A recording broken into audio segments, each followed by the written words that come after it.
Hello and welcome to Just Onside. Hope you're doing fantastically well on this chilly Monday afternoon in Blackburn. How is it with you, Owen? Yeah, it's not too bad. Monday evening, start of another week, Ayub. But I'm doing fine, thank you so much. Yeah, doing good. How about yourself? Well, it would have been nice if I had a chance to relax, but as you can see by the attire, I'm straight from the office. Had no time to even get changed because brother always obviously operates in Abu Dhabi time, so I had to uh, sort of get a wriggle on. But I'm absolutely delighted to be talking about a cracking game yesterday. I'm sure you're going to have a different opinion, but what a game! What a game! I was really looking forward to it. It didn't disappoint. So, from an Arsenal perspective, Lewis, how are you feeling? And before you start, I was talking about a few weeks ago that it was a done deal for the Arsenal. I've changed my mind. Over to you, my friend. Not like you change your mind from time to time, Ayub, but you normally got a lot of conviction in your opinions and what have you. But listen, if you now think that Daniel Parker is a good manager, there's hope for all of us, I guess. No, look, there's no other place to start, is there, Ayub, than the big one yesterday. It felt quite a seismic game in a lot of ways.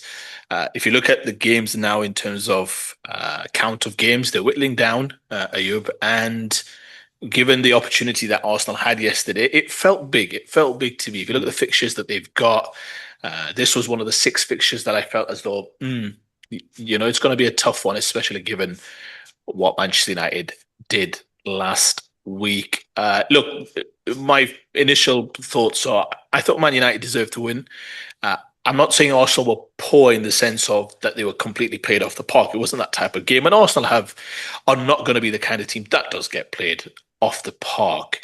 They've graduated far beyond that. But I think Man United deserve to win on the basis that they caused Arsenal a lot of anxiety, a lot of stress, a lot of bad habits or things that you saw yesterday that were just very Arsenal that were very un-Arsenal like, if I may say. And that's give credit to the opposition. I thought Arteta spoke very magnanimously after the game. His first comments were to congratulate Manchester United. He spoke all week about the fact that they've got lethal transitions. They are a team that force you into a lot of problems. And I thought United, it was a very different performance from United this week than it was last week. A lot of similarities in the sense that a lot of focus on defending, a lot of focus on keeping good shape. I thought they weren't penned in like they might have been in years gone by at the Emirates. And we've spoken about it for the longest time, Ayub. They've got real good quality in the final third, especially when you use it in the right ways, which Carrick clearly is with this formation that suits United, that suits United's personnel, regardless of DNA. You talk about the personnel they have, and when you've got Cunha coming off the bench, Embuemo, Fernandez, Diallo, I mean that's going to cause issues. And then you talk about Dogu, who's in the form of his life, isn't he? So I thought Man United really played well. They did really good, especially after going 1-0 down. When you go 1-0 down against Arsenal, that's normally done and dusted. It's not that you can't get back into the game, but Arsenal win those games, don't they? So Mm. for United to get back, yes, it came off the back of a really poor error, but they forced that. They pressed Saliba quite well. They forced Saliba, Zubimendi to a mistake, and then he's taken the goal incredibly well.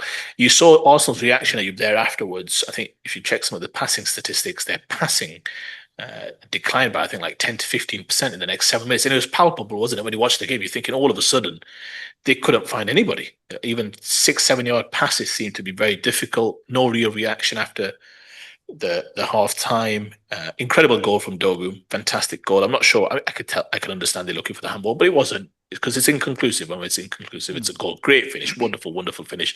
To beat Raya from there, it's an incredible goal. Arsenal huffed and puffed it there, you. And look, they are lethal when it comes to corners. They cause absolute mayhem. Got back into it. And at that point, I'm thinking 84 minutes, 85 minutes. Look, take the point. They've not been great. Because I think often that kind of momentum does carry forward. You just don't lose the game. We've spoken about it before, haven't we, Ayub? So to get the goal like United did, and what I've seen from Arsenal, just very quickly on a technical point of view, Ayub, is I've seen teams where I saw it against Bournemouth with Senesi, some of his passing from deep. When you get players in and out, even Neto a couple of years ago at Chelsea, which your son will remember, if you get quick ball in around the kind of central areas, you can often get shots away. And one of my pet peeves is central defenders not coming out to block the ball. Gabriel, there's no danger there. Just come out and try and block the ball. Chances are he's not going to be able to score if you press him, let's say, as opposed to retreating. So I think that's a technical error on his part. He uses his body incredibly well. Great finish, absolutely wonderful finish to be probably the best keeper in Europe. So listen, I think United caused enough anxiety, let's say, mental errors where you'd have to say, look, in the end, they deserve to win. I think some of the reaction to Arsenal, what I would say is, I think has been a bit over the top. Are there some attacking situations or attacking personnel that needs to improve in terms of final third product? Absolutely. There's no two ways about it. Statistics don't lie, you.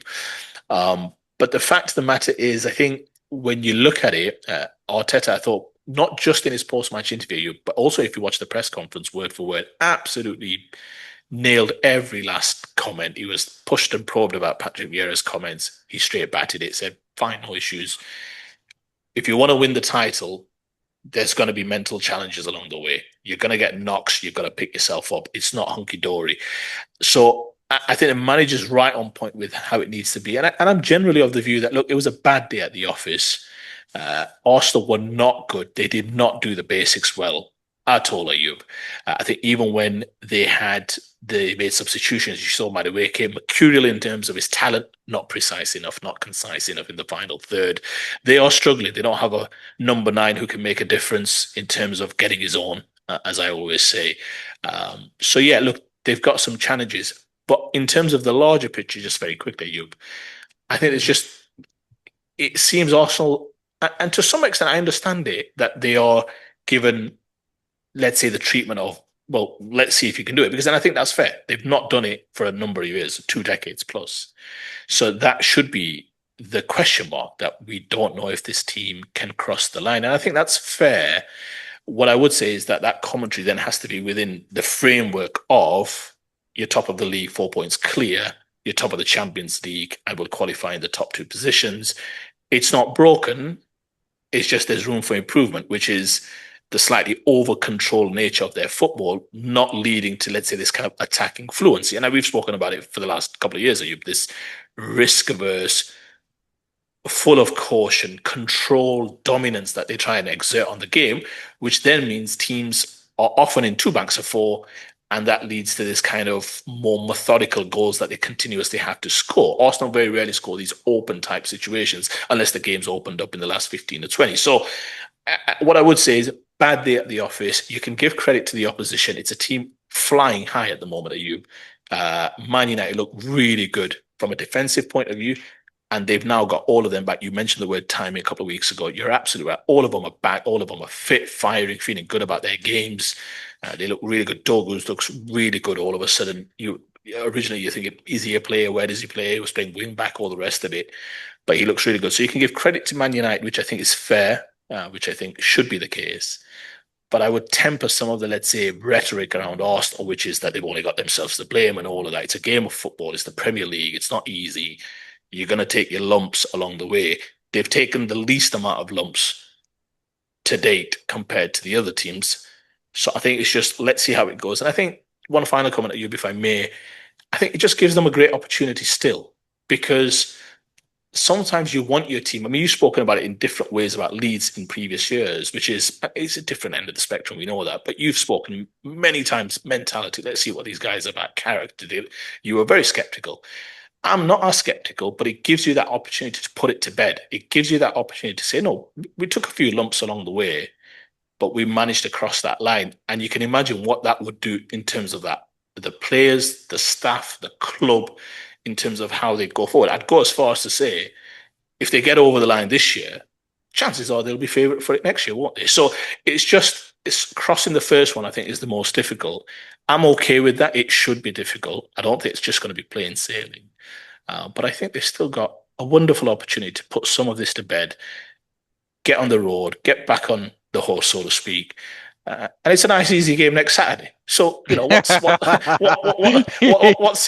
problem here? What's the problem? You tell me, are you?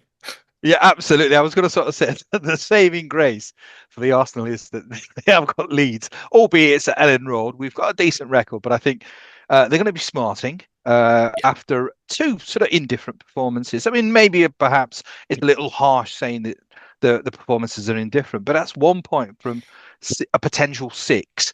Uh, I must say that the reason why I sort of had the opening intro where I sort of said maybe sort of they should be concerned is I think they've been outstanding this season. But and they're competing against a side Man City who've been stuttering. I mean, they've really had an indifferent sort of season and campaign. But the fact that there's only 4 points between them, that I think is where there's cause for alarm. If City have been very, very ordinary, I mean, I'm basing it on their very, very high standards. What's happened with City now is that they've recruited two unbelievably good players who've got obviously Premier League experience. Gahey now shores up that defence. Yeah. There was question marks about Man City's defence. They've bought a fantastic player, Semenyo, who is an outstanding Premier League player. So you're talking about a stuttering season, but they're only 4 points behind. I can see now City going on not an unbeaten run, a winning run. Uh, they've got a key game. They're still to play Arsenal. I've got a feeling that they can win every single game up until that game. Uh, Arsenal perhaps will probably sort of drop points again. So that game is going to be absolutely monstrous, pivotal. I think the team that's probably more confident now is certainly Man City. I think, especially with the recruits, I think it's they've not been on top form, but they're still there. They're only 4 points behind. And that's why I think perhaps there's a little bit more optimism if you're a City fan, and perhaps a little bit more reservations if you're an Arsenal fan, thinking, hang on, we've been outstanding this season, and we're only 4 points ahead of Man City. So I think that's why I would sort of probably be a little concerned. They have got an easy 3 points next week against Leeds, so maybe that just sort of kickstarts their season again. But I think they will be disappointed. I think there's two results that they've had. I think the Forest one was really, really disappointing, and even this Man United result, because if you think about it, I mean, it's especially the first 15, 20 minutes, and this is, I mean, my assessment was perhaps the first 15, 20 minutes was a reflection that maybe Carrick isn't the right man. Now, hear me out. The reason why I said that is that that setup at the start of the game was clearly Carrick. Carrick obviously must have said, look, sit back, keep it tight, don't be on the front foot, absorb the pressure. And they were complete. I thought they were very, very ordinary. And that first goal, that was more than deserved. And it was that goal that perhaps just sort of freed the shackles. And maybe they said, well, look, hang on, we're going to have to be on the front foot. And they reverted to the type of game that they played last week. And that really should be the most modus operandi. I mean, I almost sort of thought that the first 15, 20 minutes was Carrick getting too clever, trying to almost have a style of play to try and counteract the Arsenal. I think after 15, 20 minutes when they went to go behind, it's almost a case of, right, forget the tactics, just play football, play to your strengths. We've got a lot of quality. And that's exactly what they did. And cracking game. I mean, from a neutral's perspective, it was superb. Really enjoyed the game. And really, I think the confidence Man United probably will have, especially after that result. I think the City result was good. I think this was probably the result of the season. I mean, nobody goes to the Emirates and sort of gets a result. Nobody goes to the Emirates and scores 3 goals. So ticks a lot of boxes. But I think as an Arsenal fan, I think perhaps there should be, for the first time this season, a little bit of doubt. Yeah, I mean, look, ultimately the manager gets paid the big bucks, doesn't he, Ayub, to wrestle the troops back to. He spoke about it after the game, didn't he, about reminding the players how good they were, and maybe that gives you a little bit of an indication of where the mindset is at. He knows about this kind of narrative in the media, which in some ways is well deserved. I'm okay with it. It's professional sports at the highest level. If you can't handle it, don't be a professional sportsman. That's pressure at the highest level. You're paid vast sums of money to ultimately perform. I always say you're the 1% of the 1%ers. So that's the pressure that comes with it. So I think Arteta's fine with it. I don't think he minds the pressure at all. I think he embraces it. He understands the challenge in front of him. Um, So I'm okay with how he's approaching things. And again, I thought his post-match comments were absolutely bang on. I just worry. I mean, I look at some of the fan commentary on X, be it Arsenal fans or non-Arsenal fans. And remember, it's not a great place to check after games anyway. But it's interesting when you see certain people again. I mean, there were some boos at the Emirates and what have you, and I can never understand that because I have to remind people of how things were before Arteta. And it's not a guarantee what's happening with Arsenal right now. Don't think for one moment that will change this, change that, and all of a sudden we go on a 3-year winning streak of winning Premier Leagues and Champions League. It doesn't work like that. If you're dining at the top table, which Arsenal are right now, you're gonna have moments where you come under scrutiny, and that's okay. If you were irrelevant, fifth, sixth, seventh, eighth, whatever it was, then yeah, there wouldn't be that much discussion, would it? And Arsenal have been playing at the Emirates for the longest time when City used to come and slap them, when Liverpool used to come and slap them, even United to some extent. So it's just par for the course when you're trying to achieve something big. And I think Arteta understands that. I think the players understand that. You're not going to win all your games. They've only lost 3 games all season. We're at the end of January. It's not bad in terms of recent years and what have you. But I'm okay with falling every now and again if you can get back on the horse and go again. And look, they've got good games coming up, and I say that respectfully because they could have had other tough. Not, but come on, you're laughing. But I agree. I it's agree with you. Yeah. Brentford lost to Forest, much to your chagrin. Mm. Sunderland are struggling a little bit. Missed Shaka big time at the weekend. They've got Leeds, who actually still have to play yet, so they've got a day extra on Leeds in terms of planning. And Leeds are going to put everything into today's game, no doubt. And not to say they won't put everything into next week's game, but you'd still fancy Arsenal to beat Leeds at Ellen Road. Yeah. I'm sure you'd be the same. So Yeah. Yeah. it's just a case of I think you need a bit of calm heads, play your way. I think they need to be more aggressive because I saw for the first time a little bit of what I would call, I wouldn't say softness, but a little bit of passive, if that makes sense, in terms of the centre backs not being as aggressive as you can be. Gabriel again not getting out to Cunha. If he gets out, he doesn't score. He does not score. Mm. There's no way he scores, not from that angle, not from that distance. So I think just that kind of front foot kind of aggression was missing, which shows that they were a bit unsure of themselves yesterday, and much to Manchester United's credit. I do want to finish off with United. I thought they were incredible. I slightly disagree with you. I think first 20 minutes, I think credit to Arsenal, they did kind of pour it on a little bit, played really well. I thought quick, but they stayed in the game. Yes, they then got the goal conceded, but then United came out, had some great opportunities. Fernandes with the opportunity, Saliba first with the mistake, but then with a great challenge. But there were some opportunities, weren't there, where you thought, oh, Arsenal were just riding it a bit lucky. Yes, the goal's gifted to them, albeit a lovely finish from Mbeumo. But that's what United have now. They will have the confidence that if we can stay in games, if Martinez keeps playing as strongly as he is, if him and Maguire can forge a really strong partnership, if they can now carry the form of Dogu, Fernandes, who's having a great season, Ahmad, who's a top player, and Mbeumo, who's the signing of the season, I would go as far as to say if Arsenal had Mbeumo, I think they're winning the title. So it just goes to show that the team will build a lot of confidence from knowing Mainoo's looking. I mean, it makes the Amarim approach to Kobe Minu just laughable, really.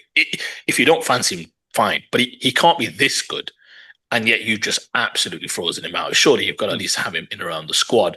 But United look good. They'll have a lot of confidence that if they can stay in games, we're going to score. And I think that's the kind of team that fans can get behind. Can we defend well enough? Because we've got match winners. I think that's a team that fans can get excited about. I think United, for the first time, in a number of years, I don't think this is just a false dawn, or at least I don't think it is, but they will, for the first time in a number of years, think there's a team there. That's 2 games where I'm not going to disagree with the result yesterday. I mean, you can look at it both ways. Again, I don't think Arsenal were horrible, and I don't think United were dominant, but even so, I'm going to give them credit where it deserved. They scored 3 goals at the Emirates. That takes them doing. But that's a team, I think, that's going places, that's got a bit of confidence. Yes, they've got now going to win the games that you'd expect them to win, so to speak, build a bit of a fortress at Old Trafford. If they can do that in this current league, there's no reason why they can't finish in the top 4. I'm going to just finish off with one final comment at you. You've left Aston Villa out, big win away to Newcastle. If you look at their fixtures over the next 5 weeks, Ayub, if Arsenal drop points, I'm going to go as far as to say it'll be Villa that'll be closing the gap and not just Man City. City still have Liverpool, I think, in 3 days' time, in 3 games' time, I should say. Anfield, regardless of what you might think about Liverpool, and we'll discuss them, but that's still historically a tough game, especially in front of the Liverpool faithful. But anyway, onwards and upwards, get yourself back up and go get this title, I say. Yeah, I mean, I'll just on a final point before we move on to Liverpool about Man United staying in games. I don't think that's what they should be doing. I think they're too good to be having that sort of mindset. I mean, I actually thought that that probably was, with hindsight, the wrong mindset to have at the start of the game. I mean, I suppose it's understandable because we are talking about Arsenal, who are Yeah. sort of very, very difficult to get a result against at the Emirates. So Yeah. maybe it was understandable, that conservative approach. But really, uh, from going a goal behind, they showed that they've got more than enough quality. So I think the mindset should be a case of being on the front foot for this United side. And I think they will get better. I still think there's some weak links. I mean, Dorgu's a bit of an enigma. I actually still, I don't think he's a United player. He just seems not quite the type of Man United player, because I always expect Man United players to have a certain footballing intelligence. There's a sort of free spirit about Dorgu.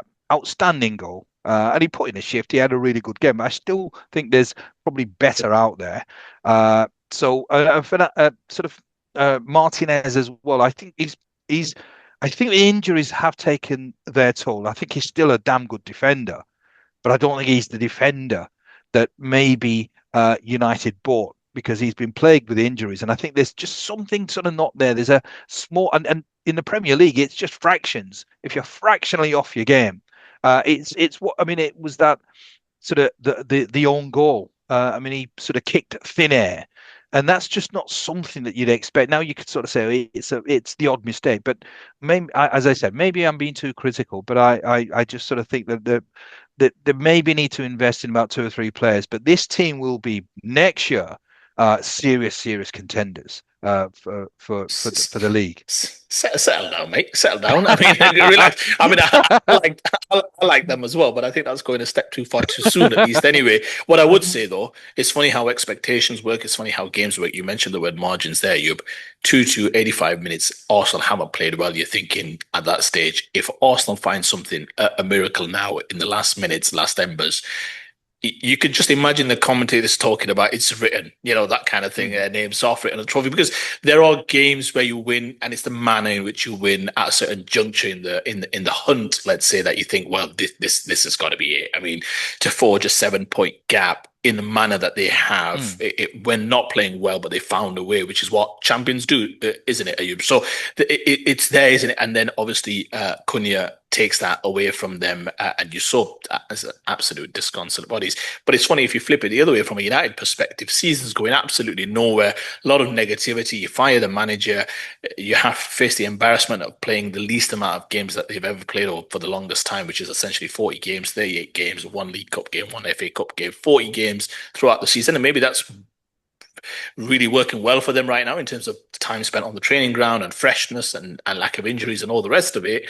But now suddenly the expectation is, well, they better get Champions League. If they're playing this good, and they're probably currently right in that mix, aren't they? You probably, if you say Arsenal, City, Villa are going to be top three in no particular order, you'd think, well, Chelsea, Liverpool, United, pushing in a sense for those next couple of spots. And all of a sudden there's an expectation that, well, United for sure, it's one of Chelsea or Liverpool. So it's funny how kind of expectations also works in this league as well. But credit to United, credit to Michael Carrick, Roy Keane. I thought through gritted teeth was having to praise him yesterday Yeah. after having a go at him and his missus. So he's having to try and walk that back live on national TV, which is fun to see. But no, credit to the manager. He comes across quite a dignified soul, if you ask me. So credit to him. And United they look like a good team. They look like a good team, I must say. Yeah, and certainly the United fans in the office, they've come out of the woodwork. Never knew there were so many Man United supporters. So it's absolutely right. They have their moment in the sun. Right. Talking about sort of manager bounce, I don't know whether that's going to be something that maybe Liverpool might just look at, because obviously it's something that I'm sure there'll be a glance at least at what's happening at Old Trafford, because it's had a monumental sort of positive effect. Liverpool just continues. Their woes seem to not go away. Another late sort of concession. I mean, I'm not sure how many late goals they've conceded, but again, it's symptomatic of the malaise that exists at Liverpool Football Club, and a number of performances again in different performances from people who've obviously, or from players who have set really, really high standards. What I really want to ask you is what is the solution? Does Slot have to go? Do they need to now look at what uh, Man United have done, and maybe just sort of say, well, look, we'll have somebody interim.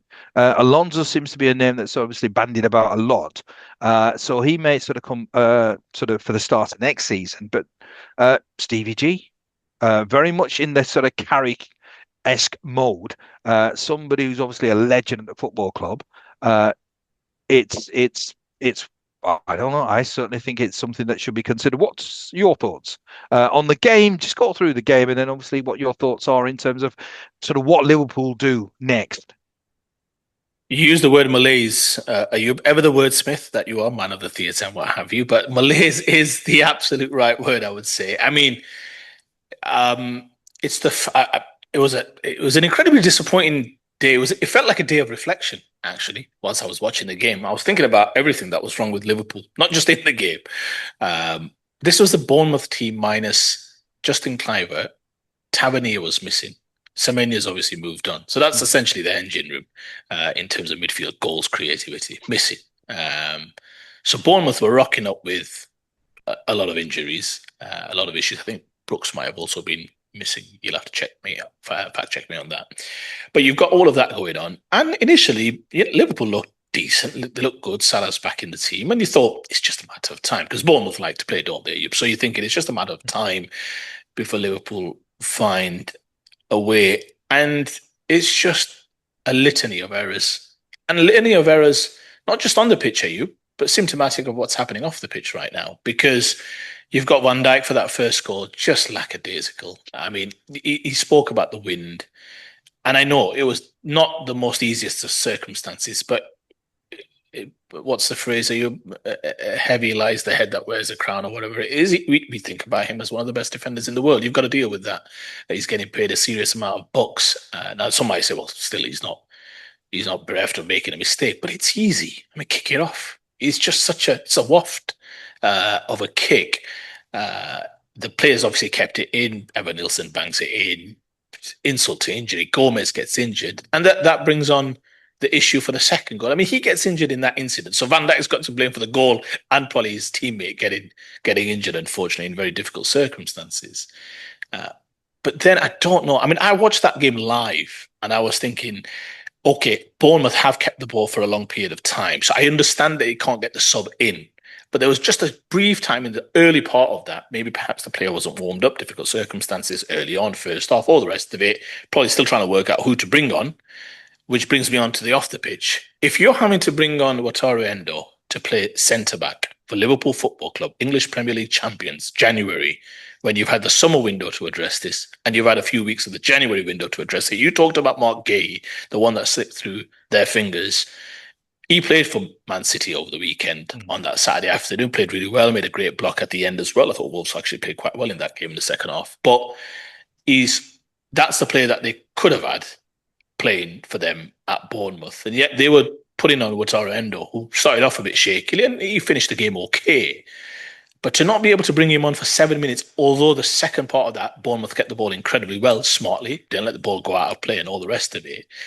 You'd think one of the Liverpool players just go out and take a yellow card, stop the game, do what you need to do. And that's to concede that with 10 men and then obviously making the change. And you knew Liverpool were going to get back into it. And yes, when they get back into it at 2-2, you're thinking, well, here we go.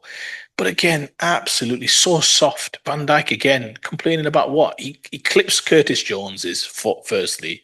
Curtis Jones is actually the player who's kind of pushed the Bournemouth player a bit into Van Dijk, if that makes sense. So I had no issues with the goal whatsoever. And I'm going to come back to it.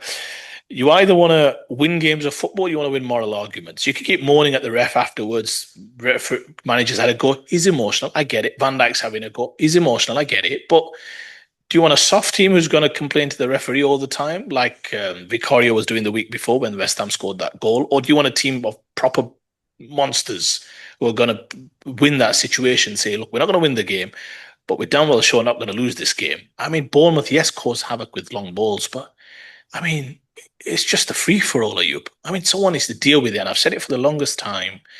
I see a team that's soft. Even Gravenberg, I saw him. Nobody wants to win the ball, win the header, be aggressive. I mean, you've got some monsters there, but they're all finesse.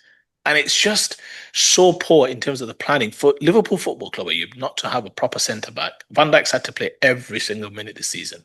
They can't even take him off. And even he's not been in the best of forms this season, not peak Van Dijk in any way stretch of the imagination. So you think, what's happening off the field? Why have they not managed to get a centre back in? They might be keeping their powder dry, but powder dry for what? Europa League? This is Liverpool Football Club. It's just so bad in terms of the planning. It's gone very quiet. You don't see some of the cameras pan to Richard Hughes as you were early on this season when they were picking up wins and all the rest of it. Like it's gone. I don't want to say stale, but you think it's directionless. And I'm angry, and I'm not even a Liverpool fan because I'm thinking this is Liverpool Football Club, and this is the most shocking planning I've ever seen.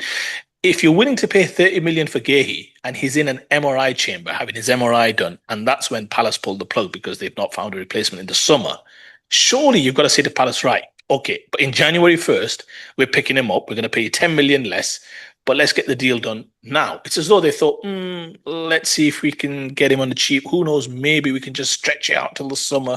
That's the approach they took for the sake of 10, 15 million. They've had to play Konate for the whole season. You bang out of form. He's, bless him, his father passed away, so he wasn't available for the game. But you're thinking, I mean, Arsenal, okay, maybe it's not the right week to bring it up when they've conceded 3 goals, but they've got 7 centre backs, Ayub. 7. 7 centre backs that can fill in at any one time. Gabriel, Saliba, Mosquera, Hincapi, Calafiori, Ben White, and Julian Timber. They can all play centre back and all do play centre back, all these in terms of their natural positions, positions for their countries, all the rest of it. Like, it is so shocking to go into the Premier League season and think we'll just scrimp and save our way to Champions League because tell you what, no one else is taking these spots. And I'm telling you, the United form has caught them well by surprise because if top 5 spots are going to get Champions League, United were never in the mix. And now all of a sudden they've won the 2 toughest games that you can play, City and Arsenal. They've won those. And I think Liverpool must be thinking, we're in trouble over here. And they'll only have themselves to blame. And my final point is this, I'll get to the manager, I might just leave that to you. They are going through a process right now where they're in between eras. They want to usher in the era of Florian Wirtz. They want to usher in the era of Hugo Ekitike, obviously Isak, obviously although he's injured. And they want to slowly usher out, in a respectful way, more Salah, Van Dijk, and all the rest of it. What they're going to realize suddenly is those are match winners at both ends of the table that we're ushering out of our football club. So the rest will have to pick up some serious slack. That's the first thing in terms of absolute match winners. So that's going to be a problem. But they're just caught in between, aren't they? They're not sure if the manager's going to be the one to usher that era in because all of a sudden there's question marks about his ability to adapt to his new set of circumstances, his ability to influence the games, his ability to motivate his troops. They're not helping him with personnel in key positions. Suddenly there's some talk about Robertson. I think he's going to stay because this would be the biggest PR disaster of all time if they were to sell Robertson in this window. Can you imagine? Kirkes gets injured for 2-3 weeks. Liverpool fans will not be quiet if that happens. It's just who's making all these decisions? They should be thinking about reinforcements right now to try and secure Champions League football. And all of a sudden, it's gone. Is the manager going to be here? Yes or no? Is Salah going to be here next year? Most likely not.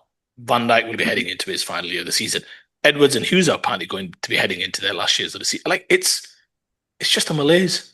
Nobody knows what's happening.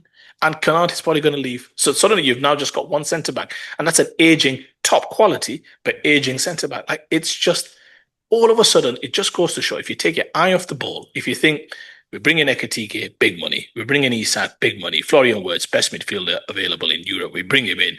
We're already the champions. Happy days. where we're going wrong. And it just shows that if you don't plan meticulously and if you don't then adapt to your circumstances when things are happening around you and injuries, and like the youngster that they bought in centre back who got injured straight away, I think he did his ACL, unfortunately. He'll be back, Leone, he'll be back next season. You've got to be able to adapt to your new set of circumstances. They're a soft team, which is the worst thing you can say as a football fan. Um, and they're a team right now that don't look like they're going anywhere. I'll pose the question to you. Do you think, from a slot perspective, I mean, it was a brutal defeat that Ayub. They've had a couple now, last minutes. If you think about the Nketiah goal at Palace early on this season, now Mm. Bournemouth against, again, a Bournemouth without Tavernier, without Cliver, without Semenyo, who when those three are playing, you're thinking it's going to be a tough game because they like to go forward. But none of them were playing on that Saturday night. What's your thoughts? Do you think he's got to be fearing for his job, or do you think now, pretty much to the end of the season, is a referendum for Arne Slot if he's going to continue next season? I reckon he should be fearing for his job purely with what's happening at Man United because it was very similar to a certain extent because there was a manager who was just not sort of performing to the levels that the expectation at the club sort of demanded. Suddenly there's a change. There's an ex-pro. I mean, and Carrick hasn't sort of he's not pulled up any trees in his coaching career thus far. And I mean, he's had plenty of opportunity at Middlesbrough. I mean, he was provided a great deal of funding. He's done all right. He did okay, but it sort of tailed off quite dramatically at Middlesbrough. And in the end, he lost his job. Uh, I think there are so many alarm bells with his football club, and you sort of covered it really, really well because it's not just on the pitch. There's all sorts of issues, recruitment. I think foresight. There's players obviously who are not sort of performing to the levels that perhaps the expectation sort of dictates. I mean, I knew in this game against Bournemouth. I mean, the first 10 minutes there was a couple of things. Sort of Salah. I mean, he was first. He had an opportunity, I think, 2 or 3 minutes into the game, and it was a woeful attempt. He sort of it sort of at his pomp, Oh it's yeah, sort of in the corner, or at least it's on target, but it was nowhere near on target. And then I think a few minutes later, he's through, and under normal circumstances, he goes direct for goal. He's got that sort of thirst, that hunger, but he tries to play a ball across to, and I'm not sure who he was trying to pass Gakpo, I to. think it was. Yeah, yeah. But again, that was symptomatic of sort of where Salah is at this moment in time. I think he's got a sort of he's sort of when the mind's not clear, lots of sort of confusion, clarity isn't there, and it's reflected in his play. Same with I think I mean obviously the argument is that these are not young players anymore. These are the sort of towards the fag end of their career. But I still sort of say that what we're seeing from Salah at Liverpool is way below what he's capable of Oh yeah, delivering. Same with Van Dijk. Yes, he is 33, 34, and he's certainly not the player in terms of, I suppose, the physical sort of fitness and levels that he probably had a few years ago. But still, he's performing at a level which is way below what he should be. So in my mind, it needs a change. It needs a change. The only thing really that you can sort of change at this moment in time is obviously the manager. And if they don't, it's going to be continuation. Exactly what was happening to Amrin. A couple of good performances here and there, but there was a trend which was sort of going down. And I think that's exactly what's going to happen. I think there is serious issues in terms of players and what they think of Slot. I think he has lost a dressing room. I think there are some players that perhaps obviously have time for Slot, but there's a lot of other players who perhaps don't have the time. And really, once you lose the dressing room, there is only one outcome. You might as well just sort of hasten that. I think Stevie G certainly would, even Stevie G. I mean, his record as a coach is quite abysmal, but he's a Liverpool legend. Uh, Whether you write this season off, which you can't. I think if you're Liverpool, you can't write the season off. They're still top four. They're still in the Champions League. But what you've just got to decide is right. Is Slot going to deliver? I don't think he will. I think there will be many more performances like this. There seems to be, I mean, the attitude just isn't there. I mean, you're absolutely right. This was a Bournemouth team there for the taking. They're missing three key players. On top of that, they're on a run of, I think, one sort of win in 10 games, 11 games. So they're not in form. So everything was there for Liverpool to get a result. And again, a late sort of concession is a reflection of a team that is just sort of not heading in the right direction. So I think uh, and the club are sort of accountable as well. I mean, you've alluded to the fact that they've they've really sort of they've sold probably Slot short in terms of the recruitment, but ultimately Slot has to sort of work with what he's got, and what he's working with is much better than what the output currently is. So therefore, for me, he's got to go. Yeah, look, there's some Liverpool fans by the game that join the same camp that they believe that Slot should now go. I spoke to a Liverpool fan yesterday who's of the opinion that he's also leaning that way. But all of a sudden, think about some of the decisions that that club has to take. Let's say Arsenal fall short and they come second or third. Damaging situation. Let's be very clear. We can't get away from that. Now, if you said, okay, what needs to change? I'd say, well, if they just had a Watkins or an Alvarez or an Embuemo, I think they win the league. And most people would say, you know what? Yeah, no, their issue isn't just a striker who can score goals. Let's be very clear. They don't create enough.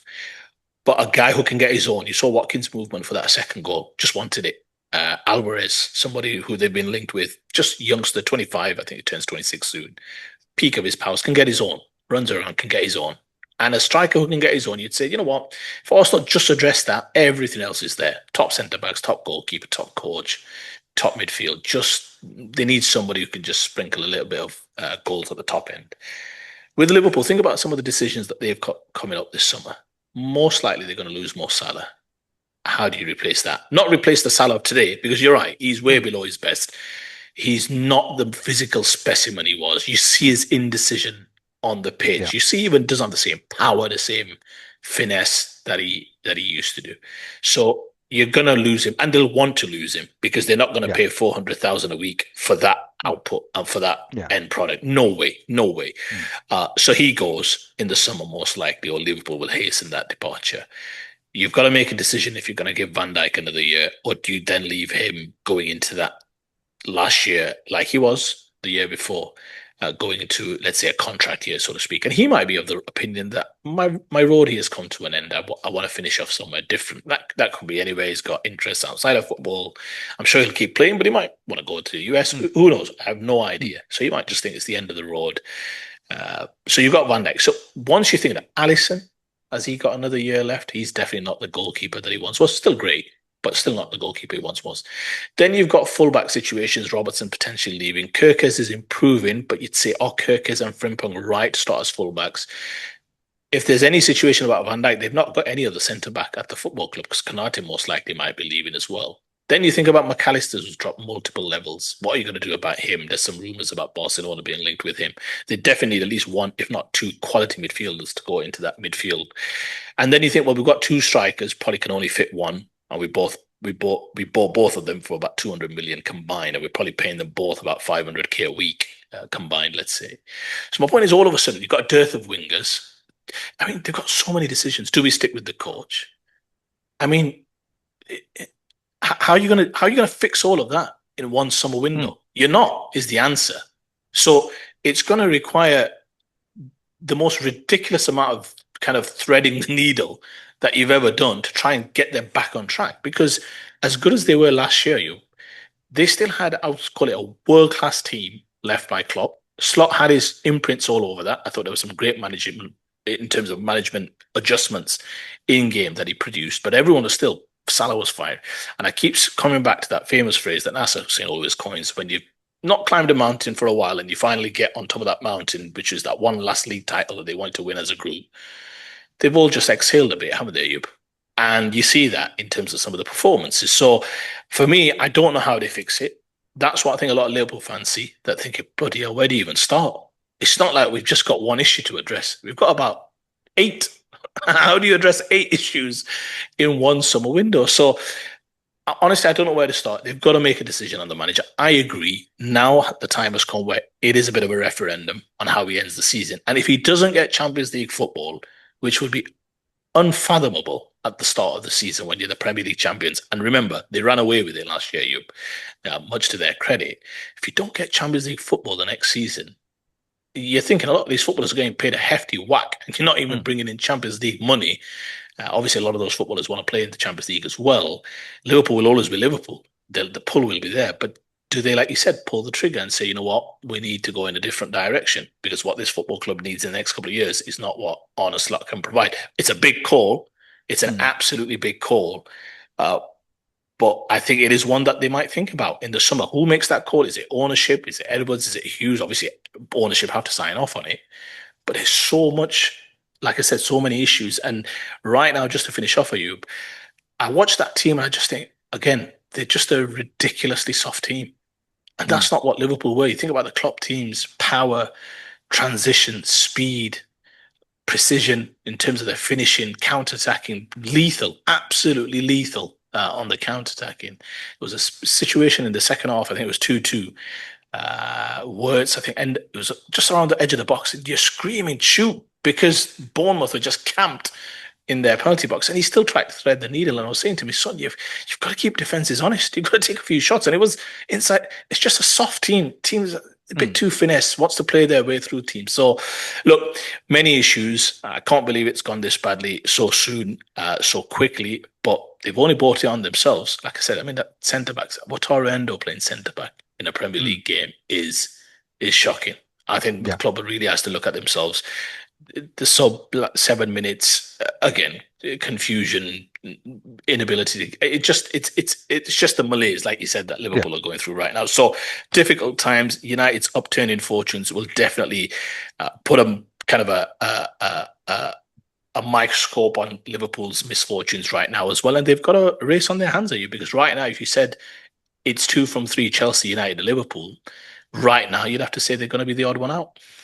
absolutely. Yeah, well put. Right, we'll we'll move on to Leeds. We're playing this evening. It's about 5:30 at the moment, so Might we've got watch, do a bit of scouting. yeah, yeah, a couple of hours away. It was an awful weekend Yeah, if you're a Leeds supporter, purely because yeah, obviously all the teams that are there or thereabouts at the bottom, they won. I mean, I sort of West Ham, uh, the result sort of against Spurs. I mean, that was a hammer blow because I mean it was such a late sort of winner that they got. Uh, Very comfortable win at the weekend. Forest sort of won as well, and even yeah. Bournemouth. I mean, I know sort of Bournemouth, sort of Mhm. nobody seems to be talking about Bournemouth, but they were thereabouts. I mean, if they had lost that game and we'd sort of win today, we'd be above them. So they're thereabouts. I mean, Yeah. I'm just hoping now that there is an implosion at Crystal Palace and they sort of get drawn in because obviously there's sort of a lot of issues at that football club at this moment in time. Glasner is going, and the results certainly are sort of an indication of a team that's in a state of flux at this moment in time. But massive game for us. I'm very, very nervous because I know that it's the next game that we play Arsenal. We're not going to get nothing. The results at the weekend really sort of meant that we've got to get something. I think a point is a bare minimum. I mean, I'm amazed that I'm talking like this because we've had one defeat in 11 games, I and know. I I'm know. as nervous as hell because of the results at the weekend. And that's the problem when you're at the bottom because it's not just about what you can control. You have to sort of rely on other teams sort of dropping points. And when they don't drop points, it puts a huge amount of pressure. West Ham were always going to be too good. I mean, it's usually sometimes it's a comment that sometimes isn't always sort of borne out to be true. But I think with West Ham, it was always going to be the case. They've bought some players as well, which has improved the side, and they're playing some decent stuff as well. So they're going to escape. So I'm a nervous wreck at the moment. Yeah, I mean, look, you're right. It could have been probably even worse had it not been, let's say, Spurs finding an equaliser Yeah. in the dying embers, probably saving Thomas Frank as well, because Burnley they've huffed and puffed this season, haven't they? I think they're just a team that just didn't have enough goals, and all of a sudden they look like they could just win 2-1. And Burnley strike me as the kind of team that are often in games, if that makes sense. But again, they just always fall short of the margins because they can't quite convert. So you're thinking, listen, if they win, although they're a little bit adrift, but then it would have been a really tough week. I guess the most notable aspect of the weekend would have been, I guess, Forest beating Brentford away. Brentford, they've had a good season, better than expected season. Give Keith Andrews credit, but that would have been obviously a bit of a blow because they're away from home, Forest. But to be fair, fairly deserved victory. But the worry would be that West Ham actually looked good in beating Sunderland, and West Ham haven't looked good all season. Let's be very clear; they've been a very poor relegation likely team. They've played like a relegation team, to be fair. Now, like you said, that win at Spurs. And they then go into this game, one of your ex-Leeds boys opening the scoring, but he's playing really well for them right now as well. Got a goal deflected against Spurs, got a big goal, opening goal yesterday. Somerville, but they put the game to bed quite quickly, didn't they? And put it to bed in the first half. And suddenly the confidence, and you're thinking, and we said, didn't we, if you win 2 on the bounce and you're down there, all of a sudden things start to look a lot more rosy. I said to you, Nuno, you've got to give him credit, West Ham. I said, I don't know how he survived. I still don't know how he survived, to be honest with you, but give the West Ham board credit. Stuck with him, beat Spurs, beats Sunderland. I had a cheeky little text with you about the Sunderland manager because you absolutely love this man, and I texted and saying coaching masterclass from Regis Labrie, to which I thought you had quite a funny response, I must say. But no, look, that's going to be the worry, isn't it? And you've got a tough game today, no doubt, and then home to the team that's top of the table. And yeah, you might say not a bad time to play Arsenal, but if Arsenal play like Arsenal should play, then Arsenal should win. Let's be very clear. So all of a sudden it starts to look a bit difficult if you don't pick up something today, just anything just to keep some momentum, to keep some confidence, because Leeds will be looking at it the same way. West Ham, bloody hell, Forest, and now suddenly we're going home, yes, in front of our faithful. And I actually think for Arsenal's sake, I don't know if you agree, I think it's a good thing to get away from the Emirates, actually, and play away from home. And Leeds will play, won't they? Leeds will play. So Arsenal will get a chance, in a sense, to play as well. So, look, big game for Leeds. A win would be absolutely massive in terms of just allaying some of the fears that you have, some of those irrational fears. But I'm with you. It's going to be they're not. They're not irrational. It's going to be a tough one till the very end. You know that. I think there might be multiple teams in it. You're right, Bournemouth. I was keeping an eye on that as well. Big win. Results went against you, but this is the Premier League. If you want to be in it, you've got to do it yourself. Yeah, absolutely. And this really is going to be a really good test for a team that should be full of confidence. I mean, that's the thing. It's not a team that's bereft of confidence because we've had some really, really good performances and results. So again, this is going to be a test for Daniel Farke and the team. So I'm apprehensive, I'm nervous, but I'm sort of looking forward to it as well in terms of the mindset. What's the mindset going to be? But it's a huge game, a massive, massive game.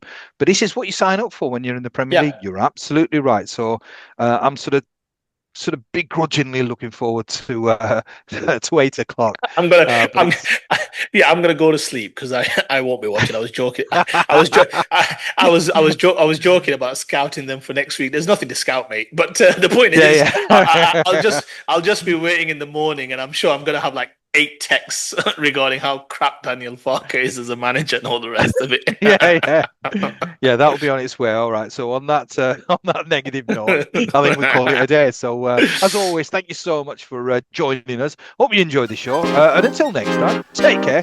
See ya.